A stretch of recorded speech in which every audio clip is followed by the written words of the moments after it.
السلام علیکم ورحمۃ اللہ وبرکاتہ۔ ناظرین، امید کرتا ہوں سب خیریت آفیت کے ساتھ ہوگے۔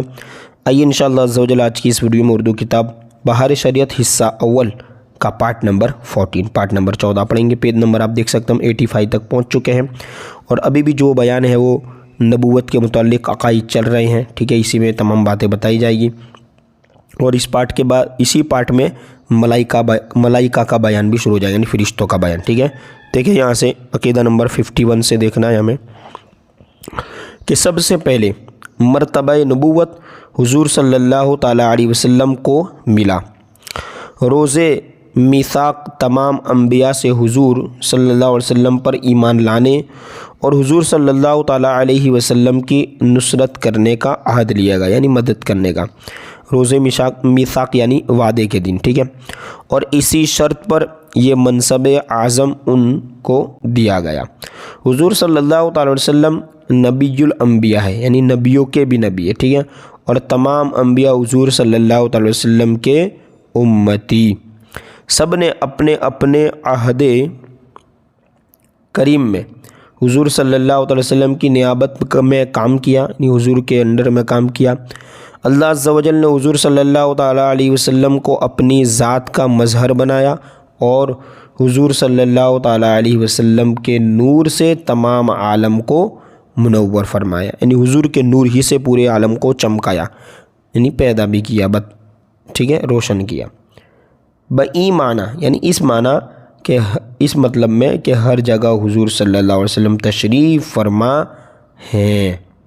کالشمسی فی وسط السماء نورہا یغشی البلاد مشارقا و مغارب، ٹھیک ہے۔ مگر کورے باطن کا کیا علاج ہے نا، گرنہ بیند بروز شب پرا چشمہ آفتاب راچے گناہ۔ دیکھیں اس کا مطلب یہاں پر بھی لکھا ہوا ہے، یعنی اگر چمگادڑ کو دن میں روشنی نظر نہ آئے تو اس میں سورج کا کیا قصور۔ چمگادڑ جو ہے، ٹھیک ہے، اس کو دن میں روشنی نہ نظر آئے، ایسا تھوڑی کہیں گے کہ سورج نہیں ہے۔ دیکھیں یہاں سے مسئلہ ضروری، یعنی ضروری مسئلہ۔ انبیاء کرام علیہ السلام سے جو لغزشیں واقع ہوئی، ان کا ذکر تلاوت قرآن و روایت حدیث کے سوا حرام اور سخت حرام ہے۔ اوروں کو ان سرکاروں میں لب کشائی کی کیا مجال۔ مولا عز و جل ان کا مالک ہے، جس محل پر جس طرح چاہے تعبیر فرمائے۔ وہ اس کے پیارے بندے ہیں، اپنے رب کے لیے جس قدر چاہے تواضع فرمائے۔ دوسرا ان کلمات کو سند نہیں بنا سکتا، اور خود ان کا اطلاق کرے تو مردود بارگاہ ہوا، یعنی بارگاہ کا مردود ہو، ٹھیک ہے۔ پھر ان کے یہ افعال جن کو ذلت و لغزش سے تعبیر کیا جائے، ہزارہا حکم و مصالح پر مبنی، یعنی حکمت اور مصلحت پر مبنی ہے، ٹھیک ہے۔ ہزارہا فوائد و برکات کے مثمر ہوتی ہے۔ ایک لغزش انبیاء آدم علیہ السلام کو دیکھیں، اگر وہ نہ ہوتی جنت سے نہ اترتے، دنیا آباد نہ ہوتی، نہ کتابیں اترتی، نہ رسول آتے، نہ جہاد ہوتے، لاکھوں کروڑوں مصوبات کے دروازے بند رہتے، یعنی جو ہونے والا تھا وہ نہ ہو پاتا۔ ان سب کا فتح باب ایک لغزش آدم کا نتیجہ باریکہ و ثمرہ طیبہ ہے۔ بالجملہ انبیاء علیہ السلام کی لغزش من و تو کس شمار میں ہے، لیکن کی حسنات سے افضل و اعلیٰ ہے۔ حسنات الابراری سیئات المقربین، ٹھیک ہے۔ کیا مطلب ہوگا اس کا؟ دیکھیں یہاں لکھا ہوگا 4 نمبر کہ نیک لوگوں کی نیکیاں مقربین کے لیے خطاؤں کا درجہ رکھتی ہے۔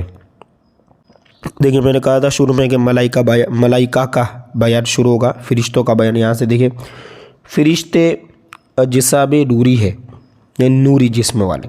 اللہ تعالیٰ نے ان کو یہ طاقت دی ہے کہ جو شکل چاہے بن جائے۔ کبھی وہ انسان کی شکل میں ظاہر ہوتے ہیں اور کبھی دوسری شکل میں۔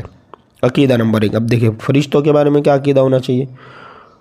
وہ وہی کرتے ہیں جو حکم الہی ہے، یعنی اللہ کا حکم ہوتا ہے۔ خدا کے حکم کے خلاف کچھ نہیں کرتے، نہ قصدن نہ سہون نہ خطن۔ وہ اللہ عز و جل کے معصوم بندے ہیں، ہر قسم کے صغائر و کبائر سے پاک، یعنی ہر قسم کے گناہ سے، چھوٹے بڑے گناہ سے پاک ہیں۔ اس طرح کی نمبر 2، ان کو مختلف خدمتیں سپرد ہیں، یعنی سونپ دی گئی ہے۔ بعض کے ذمے حضرات انبیاء کرام کی خدمت میں وحی لانا، کسی کے متعلق پانی برسانا، کسی کے متعلق ہوا چلانا، کسی کے متعلق روزی پہنچانا، کسی کے ذمے ماں کے پیٹ میں بچے کی صورت بنانا، کسی کے متعلق بدن انسان کے اندر تصرف کرنا، کسی کے متعلق انسان کی دشمنوں سے حفاظت کرنا، کسی کے متعلق ذاکرین کا مجمع تلاش کر کے ان میں حاضر ہونا، یعنی جو ذکر کرنے والے ہوتے ہیں، ٹھیک ہے، کسی کے متعلق انسان کے نامہ عمل لکھنا ہے۔ اس طرح بہتوں کا دربار رسالت میں حاضر ہونا ہے، کسی کے متعلق سرکار میں مسلمانوں کی صلاۃ و سلام پہنچانا، یعنی حضور کی بارگاہ۔ بعضوں کے متعلق مردوں سے سوال کرنا، کسی کے ذمہ قبض روح کرنا، یعنی روح قبض کرنا، بعضوں کے ذمہ عذاب کرنا، کسی کے متعلق سور پھونکنا، اور ان کے علاوہ اور بہت سے کام ہیں جو ملائکہ انجام دیتے ہیں، یعنی جو ملائکہ کرتے ہیں، ٹھیک ہے، ملائکہ کو یہ کام سونپے گئے اور وہ وہی کام کرے گے، چونکہ اللہ کی طرف سے انہیں یہ ڈیوٹی دے دی گئی ہے، وہ اسی ڈیوٹی میں لگے ہوئے رہتے ہیں، اسی کام میں وہ لگے ہوئے رہتے ہیں، ٹھیک ہے۔ اب پارٹ نمبر 15 میں ہم آگے یہاں سے کنٹینیو پڑھیں گے۔